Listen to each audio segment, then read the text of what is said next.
Hi guys, and welcome back to the Thoughtful Advocate. I'm your host, Elizabeth, and today we are going to dive into something I've been holding on in my heart for a very long time, my childhood trauma. I'm scared, but I'm ready to share my truth. And trigger warning, this is going to be a lot of physical abuse, mental trauma, verbal abuse. Please take care of yourself. So this episode's for anyone out there who's ever been hurt by someone who's supposed to be your protector, someone who's supposed to love you. It's for the inner child in all of us, the ones who are still carrying the wound, silently hoping someone's gonna say, I see you, I hear you, and I'm here for you. And most of all, it wasn't your fault. Now, I feel like I'm talking to little Elizabeth, who faced a lot of pain, and I'm getting emotional. I've talked about this story a million times with my therapists, with friends, and the emotions always come flooding back in. But honestly, these emotions are very healing because I'm finally saying it out loud, putting it into the world. That's scary. Very scary. I know that someone out there needs this, and if I could help one person, then so be it. Every time I've shared my past trauma and how I overcame it with someone else, some people pity me. Some people can resonate because they've been through something actually very similar.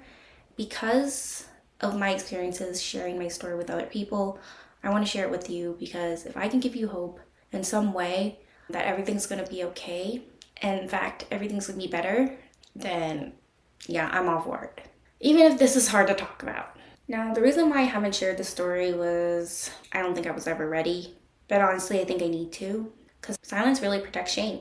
And I'm done with carrying the shame, feeling like it's my fault that all this happened to me as a child, which is just ridiculous. It was never mine to begin with. It was a generational trauma that was passed down to me. And it's going to stop here. It's going to stop with me. I know when I release this, a lot of people are going to be unhappy with me. They're going to be upset because I'm telling my truth. And they're going to feel exposed. And unfortunately, that's just how it is. I'm ready to share my truth. I've been holding it deep down in my heart for as long as I can. And sometimes you just gotta break free. You just gotta share your truth, and no matter what people say, if it's the truth, it's the truth. I was terrified of my father growing up. I remember when I was little, I was sitting in the front seat, giving my dad directions. We'd take road trips, which I loved. Went to like Yellowstone and a bunch of national parks. So it would be really long road trips. My dad loves to drive, which is great because for a road trip, you need someone who loves to drive. But during these road trips, they would be very difficult for me because once my mom and dad started separating, I guess I was the replacement in terms of navigating and so on. I was like 12, sitting in the front seat. Lots of pressure. And my dad is a very angry person. He has a very good side and a very bad side. When my dad's stressed, it becomes very scary. He'll start to get very angry, start to say, you an idiot, you moron. And when this comes from a man or someone with authority, it's very scary, especially at that age. Because you're like, this person's supposed to be my protector, but it's being the opposite right now. So I'm literally scared for my life. And a lot of anger would come from things he would do himself. So he actually speeds a lot. Like, I remember getting pulled over every single time we went on a road trip. There wasn't one time I think we did not get pulled over by a cop. And this is why I have traumas from cops. Anyway, so my dad would speed, right? And then we hear the sirens, cops coming, and then they would pull us over, driver's license, registration, please. And it was scary because I was sitting in the passenger seat and I have to pull out the registration form. I would hand it to him, he would speak to the officer, but I could see how pissed he was. He even had a radar that detects whether police are in the area or not. And honestly, it never helped because he still got pulled over anyways. And I think it's illegal in Canada, so he got that taken away. And oh man, he was pissed that day too. What traumatized me was what happens after the police officer left. He would get very angry, start yelling, cussing. Oh my God, I would hold so much tension in my little body, really trying to hold on for dear life. And the reason why that's so traumatic is because whenever he yells or gets angry and screams, like, I would get hit. I've been hit multiple times throughout my childhood, My father would use a PVC pipe. It was used to block the door. We had a sliding back door. So this was a big pipe. He knew where to strike so it wouldn't leave a bruise because the rules are different in America. It wasn't random. It was controlled. It was calculated and terrifying. And honestly, the hardest part was that I thought this was all normal. I thought I was a problem child. I've never done drugs. I don't even drink. Physical discipline was a regular part of his childhood, and he decided to pass it on to me. Every time he would say, I'm stupid, I'm an idiot, I'm a moron. As a child, you start to form these as beliefs, and naturally I started to believe it. I really did believe I was an idiot. And my self-esteem was chipped away. I was very powerless at that age, as most children are. These words echoed in my mind for years. Even now, whenever I make a mistake, I'll drop something, I hear it come back. But now, because of years of therapy, I know that these are not my words. These are my father's words. And I can replace them. I can replace them with loving and kind words that I wish were said to me instead of these words.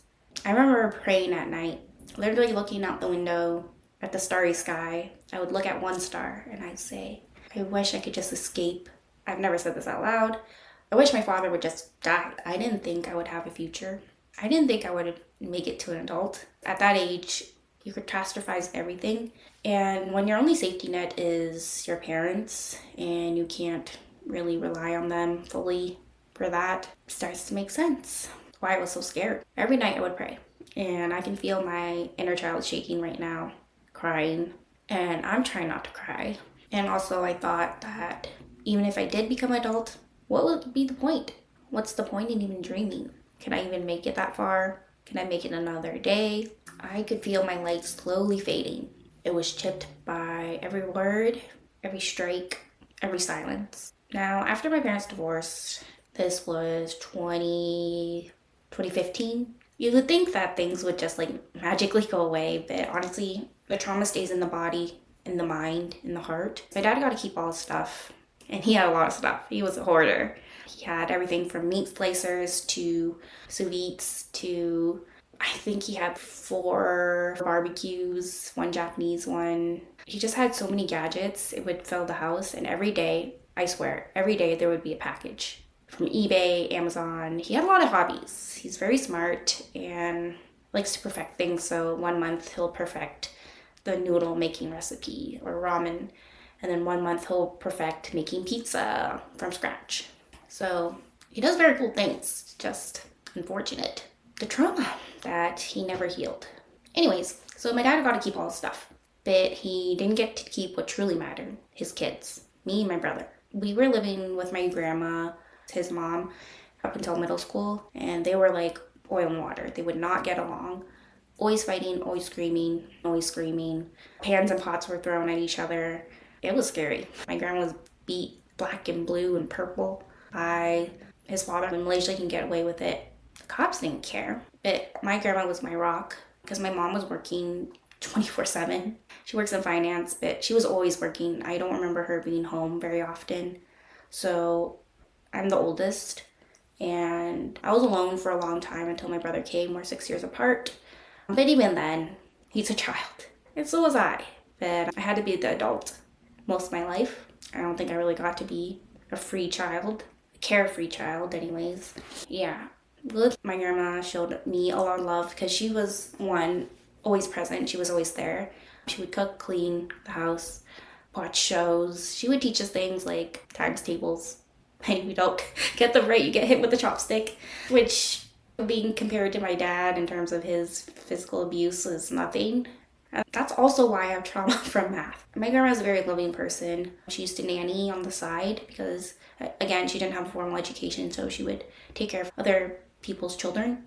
I have pictures of me clinging onto her, eating cake, and she was my safe space because sometimes she would step in, and when we wanted things, she would buy them for us. And even though my dad would get so mad whenever we went to the mall and stay there for hours, we would basically sleep there. We were there for 7 hours sometimes. And then we'd take the bus, come home. I really enjoyed taking the bus with my grandma. Just good memories because it was our safe haven. The washroom was also our safe haven. I would read books, play my PSP, Hot Shots Golf, and Tekken and all those other games, Sonic. I would spend hours on the toilet because that was the only safe space in our house that I wouldn't get bothered. And my grandma was both my parents, or what I hoped for them to be, someone who's safe and warm and loving. And that's why I've always been like really close with my grandma, because she was always there when I was crying. She would wipe my face and she would hold me. Oh man, this is hard. Okay, so today's sponsor is Kind Laundry. I do have an affiliate code. Kind Laundry use natural ingredients and it actually comes in these sheets. So much more useful than liquid laundry detergent because that stuff gets messy. With Kind Laundry, you can bring this anywhere. It's literally in a box, pack in your suitcase, and it's that easy. You can get 10% off by using code ZeroWasteCute. My grandma left in middle school because she just couldn't take it anymore. My dad and her fought every single day. She moved in with her youngest son, 2 of them, and who she still currently lives with. Now, when she left, I'm pretty sure it was like the 6th grade because I remember middle school being miserable. Now, middle school is miserable for a lot of people, but without my safe space, my grandma, it was really hard for me because I couldn't go to anyone besides myself. So yeah, my grandma's no longer there. My brother was older, but again, it's like he's a child. I'm not gonna put this on him. So it's up to me again. So yeah, I would just keep my head down, do what I'm told, and go to my room, study, play lots of games, read lots of books. This is when I read Twilight, every vampire series out there. I think I wanted powers because I felt so powerless. So I loved fantasy stuff. Fantasy romance because I always thought, oh, one day some man would come save me. The only person who's going to save you is yourself, girl. Anyways, my dad's a hoarder. He blamed us for everything that went wrong. Every little thing that he lost, every little gadget, we get knocked on the head. Yeah, I have this memory that replays a lot. It's painful going back because I think I blocked most of these memories. I'd be in my house and my dad would be like, oh, go find... He has weird gadgets. Go find this screwdriver. He also had every woodworking gadget out there. This happened like almost every single day. Go to the garage. Find this. Find that. So I go to the garage. 50 million things in there. We don't park our cars in there. Now how am I supposed to find a needle in a haystack? So I go in there. I spent 30 minutes. An hour. Who knows how long I'm in there. Feels like forever. And I'm trying to find his stupid stuff. And if I'm taking too long, he'll come in the garage, get angry, yell at me, and then hit me on the head. Be like, you idiot, moron. And then he tried to look for his stuff. Before my grandma left, I would plead my grandma, like, please come help me. I can't find his stuff, but in Cantonese. Yeah, that's why this is so hard for me because, again, like, once my grandma was gone, no one was there to help me. So my grandma would come in when she was there, and we would look together. Now, if we still couldn't find it, this is when my dad would get really pissed, come in, yell at both of us, scream, tell us we're idiots, morons, and then hit me on the head, and then try to find it himself. And then sometimes he would find it, sometimes he wouldn't. And I'm very angry. Little Elizabeth shouldn't have had to deal with any of that. And shouldn't have been blamed for losing adult stuff. Get your shit together, man. I was traumatized. I didn't realize how deeply it shaped me until becoming like an adult and really understanding and going through therapy. That, oh, this is why I do this. This is why I feel this way. This is why I'm scared of authority. And this is why I became a people pleaser. I overextended myself constantly, doing way too much for others, even when they didn't ask, because I felt like I would get in trouble if I didn't. I have to keep them happy. And also just to feel like I was worthy of love, because I didn't feel like I was loved. I didn't know my own boundaries. I didn't know I was allowed to have them. As every time I would try to speak, I'd be told to shut up. So I couldn't speak, had to hold this all inside for years. And the saddest part is, I believe that was all I could be, a quiet, people-pleasing, goody two-shoes who always listens to their parents. I thought that was me, but that was the me after all the trauma. The me before was nothing like that. I've already cut out a lot of people on my dad's side. This is crazy because being Chinese, or Asian in general, you do not cut off family. That is a taboo. That is a no. That is, you crazy psycho. Why would you do that? Blood is everything. But I did it. And I'm so much better without them. So, yeah, I'm gonna own it. and you should too. So if you're listening to this and you're my family, here's the truth. And I know you've seen it. I know you've seen it happen. And sometimes people can't take action, and that's fine. Honestly, growing up with this made me stronger, gave me a story, and a reason to keep going. So why am I sharing this now? It's because it's about time. Because I want to tell my truth out loud without any shame. And if you're going through this or you've been through this, you're not alone. You're not crazy like they make you out to be. And you're not weak. There is a future for you. There's light at the end of the tunnel. I'm telling you because I've made it to the other side. Things will get better for you. Even if you can't see it, even if it's completely dark and there's a needle pin of a light, go towards it. You matter and you're so loved. Hold on. You're not broken and beyond repair. You're still here, and that's everything. Yeah, that was a lot. So in the next episode, I'll be sharing how I started to reclaim my worth, how I learned to set boundaries, because even as an adult, I didn't know how. And it took a long time and a lot of practice to get to where I am today, and how to love the parts of me that I once tried to hide. Please take care of your heart, take care of yourself, and remember, even in your darkest moments, your story is not over. It's never over until you give up. You can't prove that these people are right, because they're not right about you.